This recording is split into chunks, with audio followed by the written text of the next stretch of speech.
I know sometimes when y'all send me messages that you're looking for me to respond to you and give you something concrete. I know people are just looking for direction right now. But when it comes to these federal student loans, first off, I operate with integrity first with anything.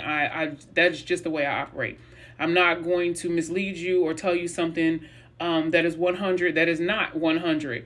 And not only that, I'm going to show you where the actual concrete information is so that way you can see it for yourself. So when you are making a decision, if you want to switch into another income-driven repayment plan, switching or applying for different programs, that you know exactly what is going on.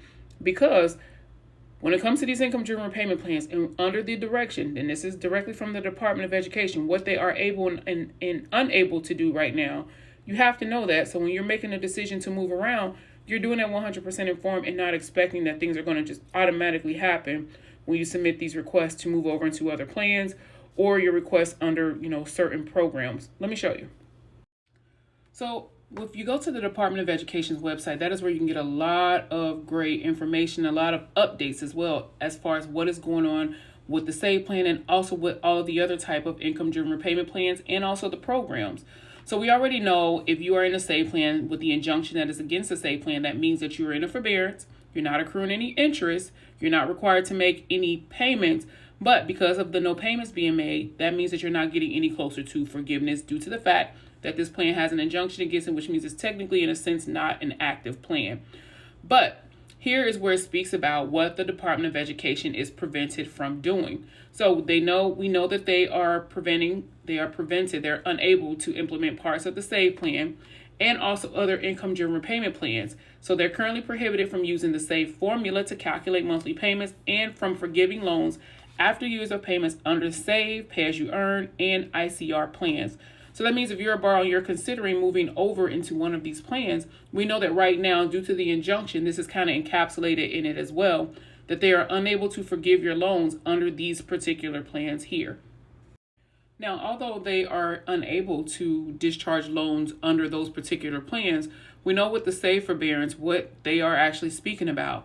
And here it just basically goes more into detail about the type of forbearance that you are in, unless you obtain a different status, for example, deferment, because your loan servicer is not currently able to bill you at the amount required by the court injunction.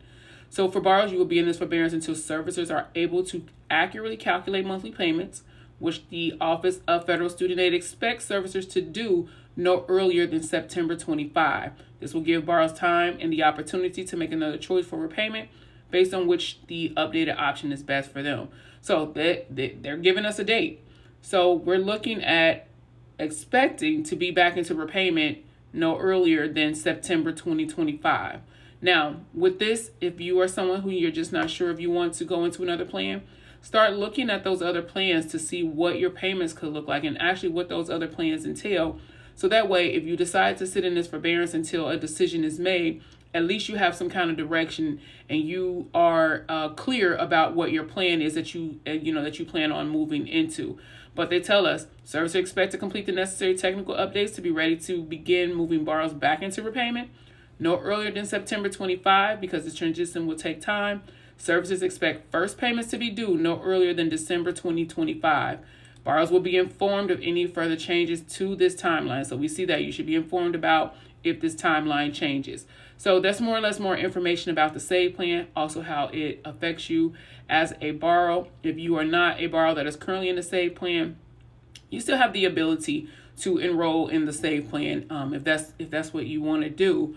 But of course, you have to know what actually happens when you actually go and you apply for these other plans. So it tells borrowers are still permitted to apply for SAVE, even though the court has enjoined some of the SAVE and other IDR plan provisions, including forgiveness. The department is working with servicers and contractors to update their systems to align with the terms of SAVE plan. Based on the terms of the injunction, this process will take several months. Ultimately, the terms of the SAVE plan and other IDR plans are subject to the outcome of ongoing litigation.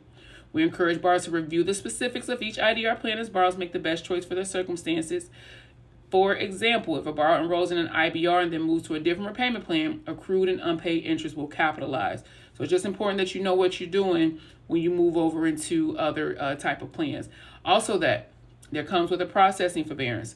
Services are also processing recalculations and recertifications for IBR, ICR, and pay-as-you-earn.